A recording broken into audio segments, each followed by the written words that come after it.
Welcome to Heart of Life, Episode 5, recap discussion of the 4 Life episodes on ABC. For those who are joining for the first time, this is a recap discussion I do every single week after the episodes air.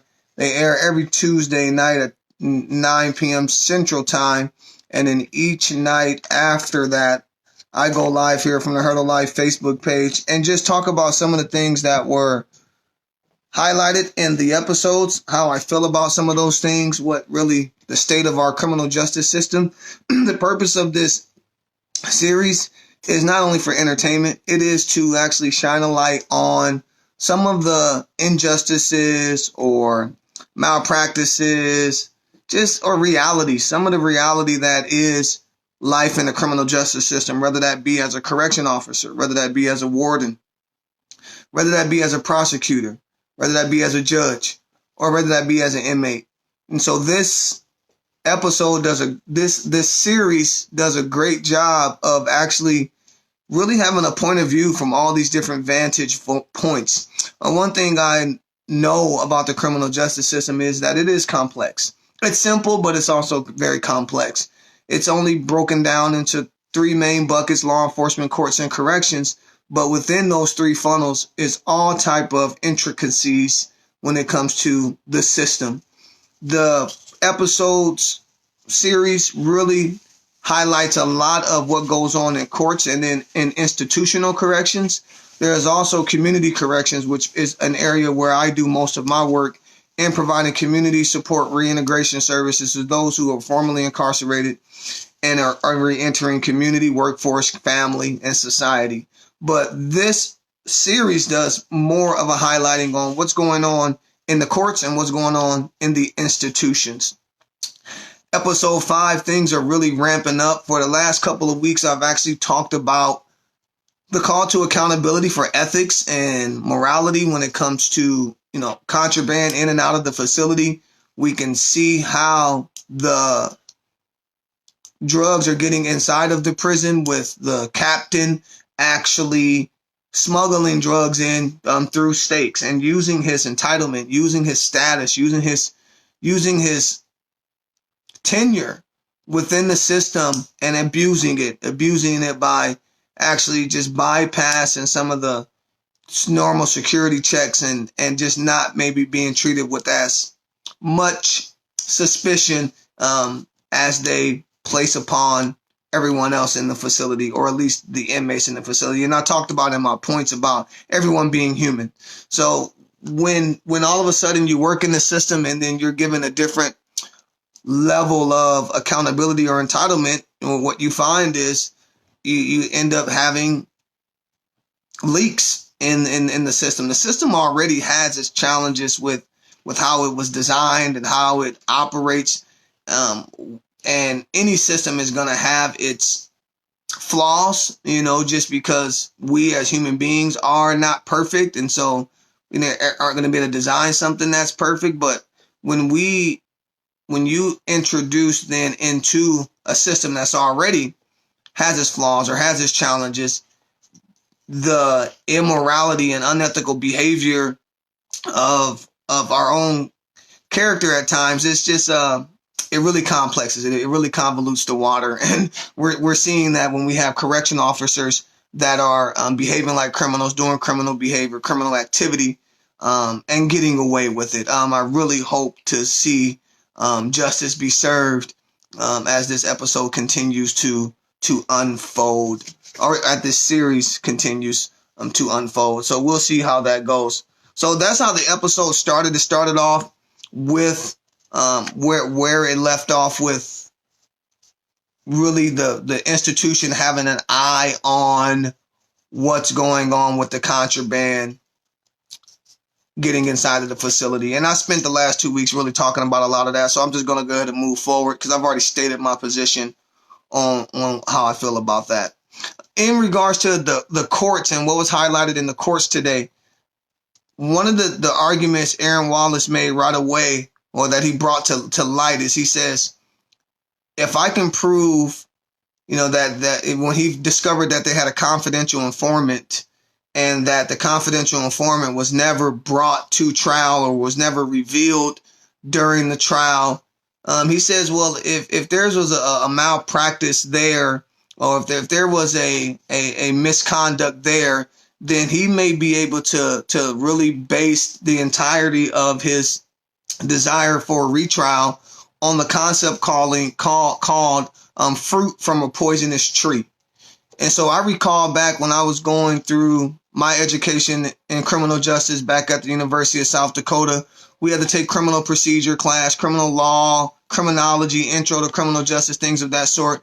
But that criminal procedure class really is the one where you get into the weeds about how do these court cases work? What is probable cause? What are the different jurisdictions and authorities when it comes to court and procedure?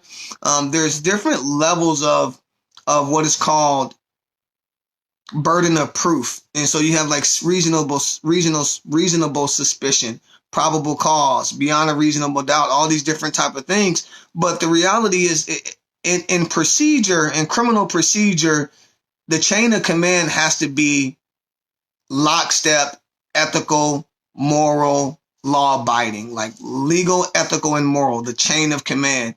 And in any part along the procedure chain, if there is a malpractice, if there is a misconduct, if there is an unethical, illegal procedure, then everything after that can really be compromised or is compromised and can be deemed inadmissible in court. So Aaron Wallace has this hope that if he can demonstrate that the prosecution, by way of not revealing the confidential informant who was the at the precipice or at the initiator of the investigation, of the interests of their investigation, then they failed to do something. And he highlighted and called that out to where it was called the Darden hearing. So I had to refresh my mind and memory on what exactly a Darden hearing is. And for those of you that are either have no idea about this criminal justice language or like me just kind of needed a refresher, a Darden hearing is it's a meeting that happens that determines whether or not the disclosure of a confidential informant's identity is necessary to establish the probable cause where there isn't enough probable cause outside of the police officer's testimony about what the informant said. So let me break that down and say it again. Essentially, you have a Darden hearing if you have a police officer that says, well, I'm working with a confidential informant and the confidential informant said this. And if that's all the evidence or weight that is there, or the additional evidence outside of that is not substantial enough to establish a probable cause, then you would have a Darden hearing to determine whether or not you need to disclose the confidential informant. So then to really prove the reasonable doubt or the reasonable suspicion, you bring forth the confidential informant. So now Aaron and the prosecutor are going back and forth on whether or not the confidential informant was a necessary piece or component required in order to establish the reasonable suspicion or the probable cause for the search warrant that did lead to his arrest, and ultimately his arrest led to his charging and conviction to his life sentence. And so he's just like really trying to like pull back all the way the procedure to the beginning to be like, hey, you guys didn't follow proper criminal procedure, so everything after this is fruit from a poisonous tree. So it's something to think about. It's something to recognize. It's something for us to know that when it comes to criminal justice, when it comes to procedure, that everything needs to be lockstep and that everything needs to flow and go and be law and abide by the law. And at any point, there's an improper search, an improper seizure, a lying, a perjury or whatever, like a false testimony, like anything after that can be deemed compromised and inadmissible. And it's a really weird thing in courts too, because like all of a sudden something becomes inadmissible, but it ain't like you didn't hear it. Or like, oh, the search was illegal, but we still found drugs, but they'd be like, well, but the search warrant was not obtained legally. So what you found in the search is inadmissible. And so it really is interesting and fascinating to watch this episode do such a great job of continuing to educate all of us, or re-educate some of us, on what is proper criminal procedure, and really also show and highlight how those in which we think are, law abiding and playing by the book, playing by the rules, are actually not always playing by the rules. And when you fast forward in the episode and you see that private hearing between the judge, the prosecutor, and Aaron Wallace, ultimately, the judge said, you know what? You got him. I think they did drop the ball and maybe cut the corners a little bit here. But weighing it out, she didn't really call it to be a good enough disclosure or exposure to truly, turn the tide. But further evidence revealed during that disclosure scene with the judge and Aaron Wallace and the prosecutor, and he tried to play that manipulation game. Aaron continued to press and wanted more information about the CI, and then the prosecutor trying to play that game like it takes him it's going to take him a couple of days to find it, because that's what they try to play. They play that delay game. They play that wait game. And that's one of the things that absolutely frustrates me about the way we deal with individuals that are in our criminal justice system. We feel like we just put a delay on trials, and a delay on services, and a delay on accountability. And during that delay, desperation still lives, and agitation and frustration, and it's getting magnified on that delay. So I really appreciate how the judge called him out and said 2 days to find something that's actually right here in front of you. So I actually thought she was about to expose him like he had like some type of fake case file there, just for like looks or perception. But well done for the judge to just call that out. And I'm so encouraged by that. I mean, I'm going to talk a little bit about how inside the prisons, it seems like there's a time warp. It seems like inside the prison culture, it seems like they've gone back in time. When you look at the racial division that's going on in there and some of the things like that. But one of the things that is encouraging, that is inspiring, is that we are living in a new day. And this is a different day and age. And we do have more progressive judges and progressive wardens and progressive people that if you reintroduce to them, an objective, rational argument, there's a chance that we can turn the tide on reform, and that we really can have conversations and make changes and litigations that just shifts the way we deal with criminals in the justice system, or individuals in the justice system. And so I was just really encouraged that the judge is just listening to the facts. She's not allowing herself to be loaded with stigma and perception that Aaron is actually a convicted felon. A convicted criminal, already sentenced to life. But that in that moment, he stands before her as a lawyer, with all the entitlements and privileges due to him. And so love seeing that same thing happen. When I was last week, I mentioned that I watched the Just Mercy movie about 2 weeks ago, and it was fantastic as well. And they took a case all the way to the Supreme Court. I think it was Alabama, and end up getting a thing turned over. And that happens so often. So often in our criminal justice system, we have convictions of innocent people. We have people being over-sentenced. Our system is failing in being fair. And so many times when people just don't settle for what the system is spewing out and actually challenges a little bit, we find ourselves actually getting a little closer to the mark and freeing innocent people and holding misconduct and malpractice accountable as we should. And so that was really inspiring to really watch that process, watch that unfold, talk a little bit about the Darden hearing. And she also mentioned a Brady violation. And a Brady violation is essentially, it's also a statute that talks about the prosecution has the responsibility to turn over all evidence to the defense counsel, even if that evidence, it may be deemed incriminating to their case. Because you got to play fair. You got to play fair. You got to play fair.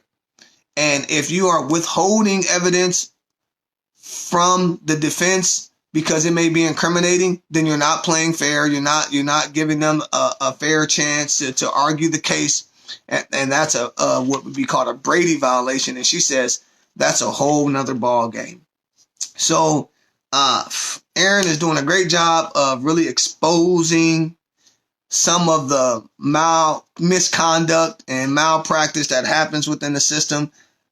I would like to think that it's an exaggeration of prosecutors cutting corners and DAs and stuff cutting corners, but sometimes, probably more often than we know or care to admit, that type of behavior is actually happening because we've got people who care more about their closing conviction percentages than actually achieving justice or even recognizing the impact of incarceration, the ripple effect of incarceration on individuals and families. So great to see some of that pushback and great to see a judge that's progressive and standing in it. We got some great progressive judges in our county that are doing some work with our drug courts, and we just need more of that.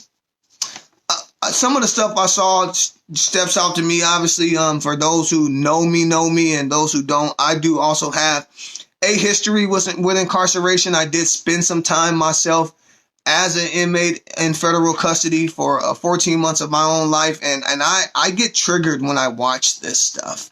When the captain walked by the guy and said, "Sit down, inmate."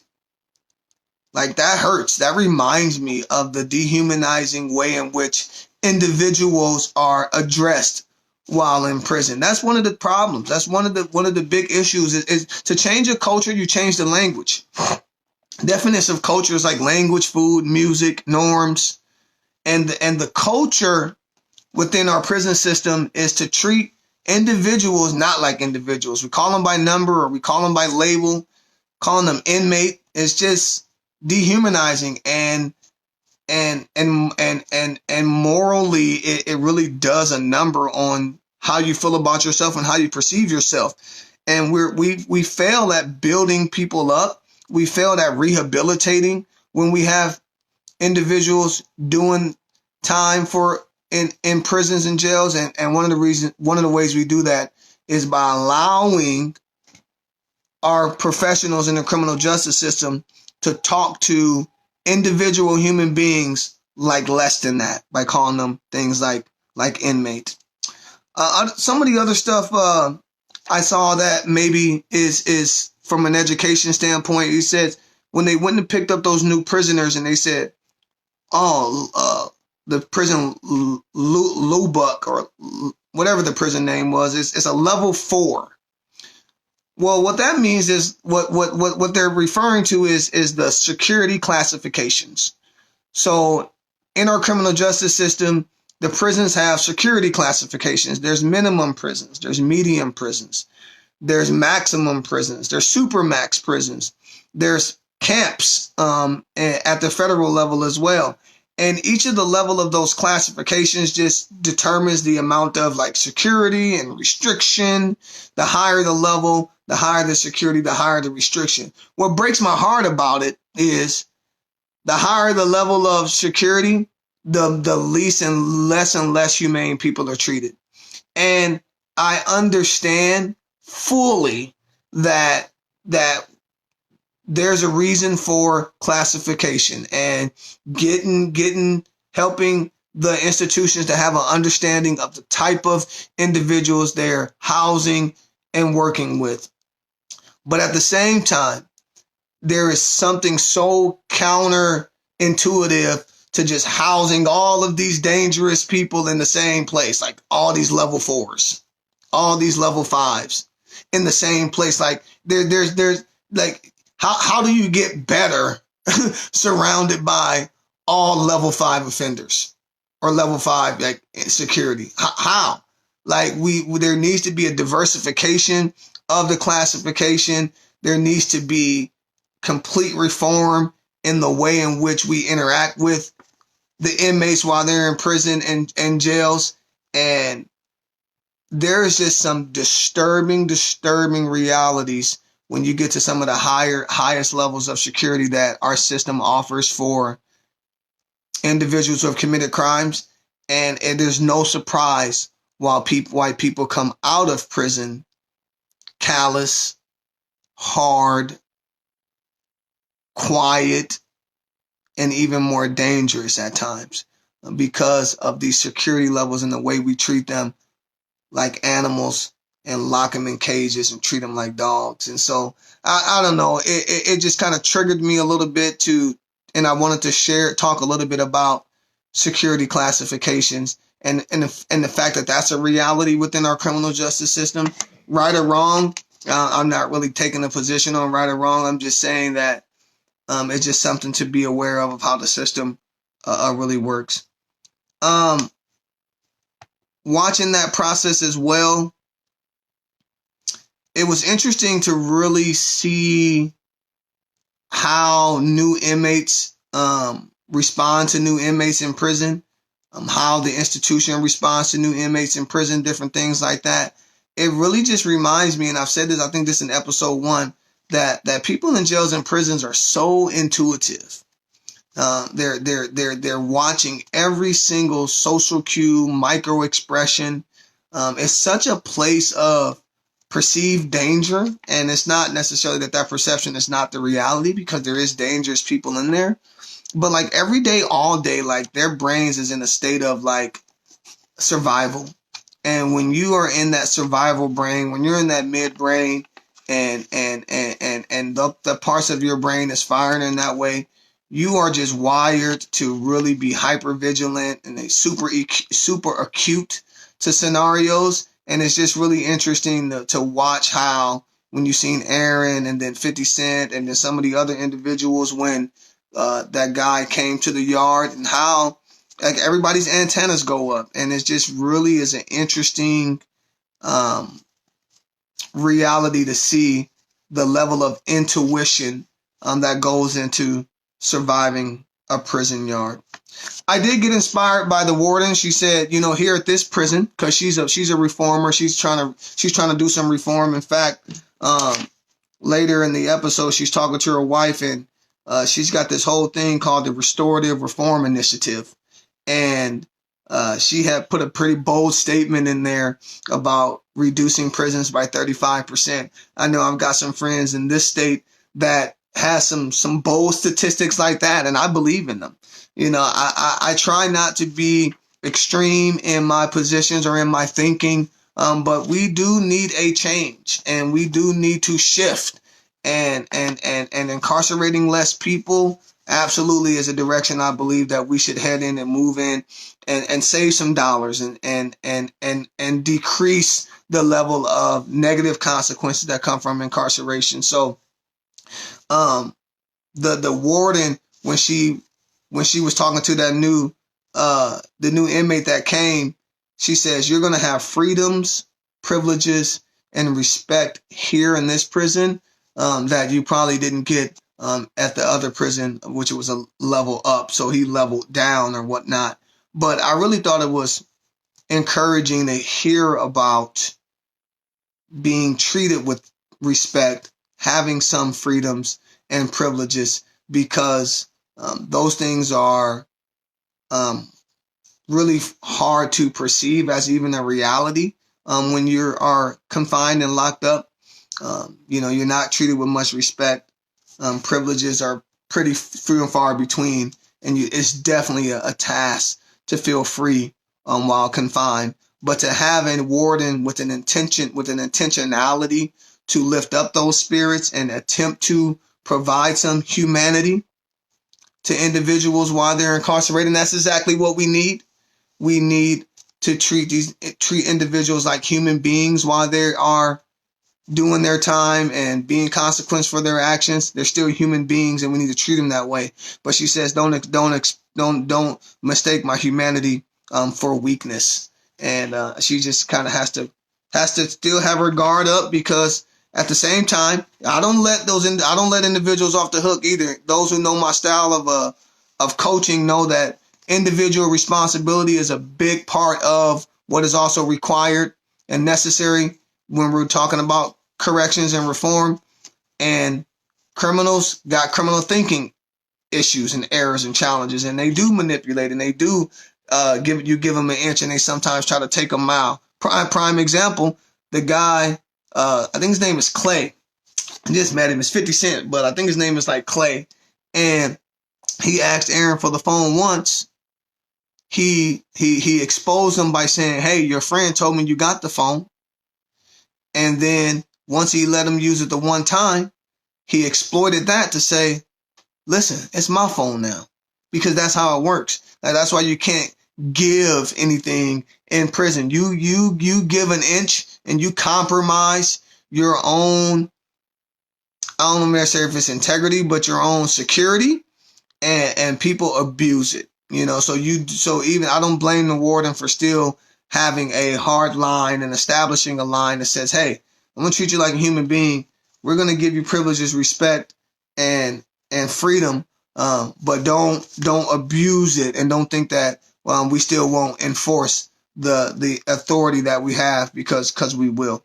So you do have to kind of walk that line and find that balance between humanity and accountability when navigating criminal justice and working with individuals. The CEO said, "You keep that up, you'll earn your first shot." Quick prison 101. Shot is a prison term that means a violation.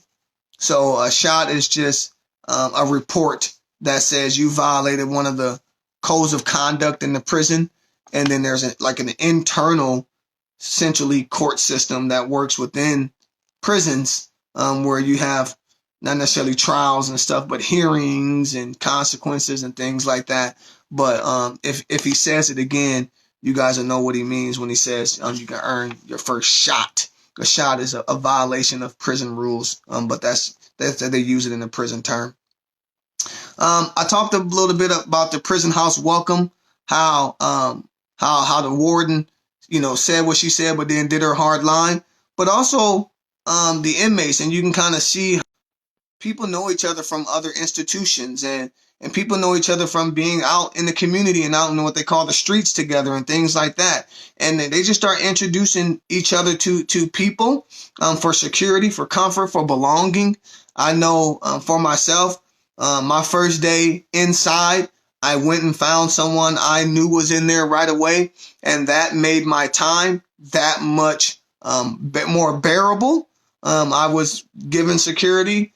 I was safer than I would have been without that individual who I knew from my neighborhood, who was inside the prison where I went. And it is an absolute necessity, because if you do not find a place to belong and you become a lone sheep in that place with all these individuals who are kind of wired like wolves, then you will be, it's like sheep for the slaughter. And so, right or wrong, there's a way in which you survive in prison.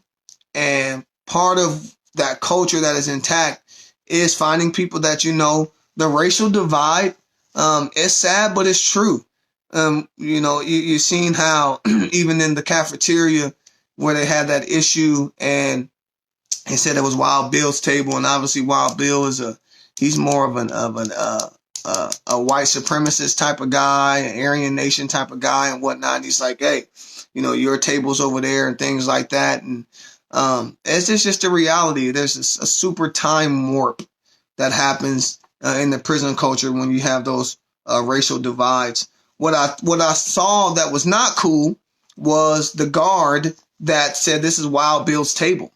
So you could see that that his integrity is compromised as a correctional officer because he's abiding by the chain of command with the captain who's already been compromised, and his greed has compromised the integrity of the whole operation in there. And it's just a mess.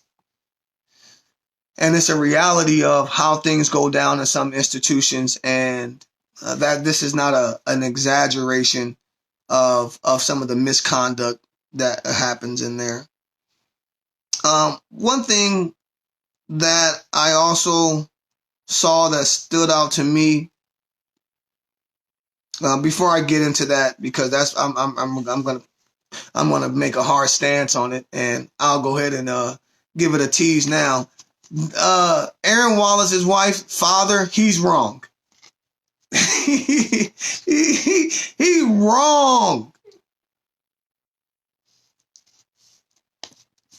He's right in being concerned for his daughter, but he is wrong in the way that he is trying to push his weight around, and the ways in which he's going about trying to make a difference or protect her. That's an opinion, but I don't like the way he's going about things. So, but let me back up before I get back to that point to say that it was interesting to see how there's different ways that you can support your loved ones while they're away and incarcerated. Nowadays, there's apps, there's ways you can send money, all these different things. The daughter, Jasmine, was talking about, hey, look, there's a new app where you can send dad some different things, X, Y, and Z. And you can see the connection that it allows you to have to your loved ones still. But there is also some exploitation that's happening there. Obviously, that is at a cost. He said, whoa, but the processing fee is an arm and a leg, essentially. And it is. Like, our prison system monetizes our loyalty to our loved ones. They know that we don't want them to go without, and they know that we will make that sacrifice, and they know that they can profit off of it and leave the emotions out of it. You know, I don't know who out there can relate to this and know this to be true. You know, if you've had some family members that are been to jail, been to prison, you know exactly how that is and how that goes. You know, I know that I've seen it all too many times. I know it all too well. I see my friend Kiana from St. Louis. We've been friends for a lifetime. I know you can relate to this, Kiana. I know you know how this goes. And so, you know, I'm sharing what we know to be true, but the reality is, this is an exposure for other people to really recognize how much it costs and the burden that is put on families to show love and to show support to the loved ones while they're away. I talked a little bit already about the reform measures. As the case unfolded a little bit with that cop being revealed, or who may have assisted Aaron Wallace. It was interesting that they said he didn't fold or what have you. But that was a tight spot he was in. That's for sure. But it's really interesting to see how all this stuff is truly unfolding. I talked about the reform, talked about the guard on the payroll. And I think my last comments had to do with just that father. And, you know, I can empathize with him, though. You know, I mean, he's impacted by this incarceration as well. He does want the best for his daughter, but he's trying to make her choices for her, and that's not cool. You know, love, I say to friends and say to people sometimes, like, love holds on, but sometimes love lets go. And love is also when you let go and you're able to let go, and give people that space to choose and love them anyway. And he's trying to exert a little bit too much control, handing over her mother's ring to the boyfriend and telling him how to do it and what to do it. And obviously he's a good friend. He has a loyalty to Aaron too, and that's an interesting situation how that unfolds as well. I'm trying not to get too far into some of the relationship dynamics, really want to try to keep things really focused on some of the criminal justice matters. But the impact of incarceration on family, I find myself saying that all the time. And I think even her father said that too in the visit. He just talked about how they say when a loved one goes to prison, so does the family. And that's something that is true. And we got to recognize as we when we talk about criminal justice and the measures. What I didn't get into too much of is the district attorney and how they are kind of playing politics. You scratch my back, I scratch yours. There was a bar scene that really highlighted that. Obviously, the warden's wife is also looking to run for governor or something. And so it's also interesting to be mindful of how, some of the I don't know if it's necessarily shady, but it sort of seems shady, occurrences that happens behind the scenes when you're playing politics, and it's all about endorsements and votes and I talked about that a couple weeks ago. Why does politics have to be ugly? Why can't it just be honest? Why can't it just really be good? So lot of material in this week's episode. It always comes up on me so quick, so fast. I'm moving through the week. I'm moving through the day, spending a lot of time building up the Hurdle Life company infrastructure, programs. I'm busy here in South Dakota and Sioux Falls, strategically aligning with our city, with our county, challenging or inviting them to partner with me on some various projects that I have going on. And all of a sudden, Tuesday comes up again, and we're back, watching another For Life episode and providing a recap and discussion. So appreciate, those who continue to join me each week. I've seen some new people also join me. Tiffany with Moms Demands Action, really good person who I admire and respect her boldness. So appreciate you watching and stuff.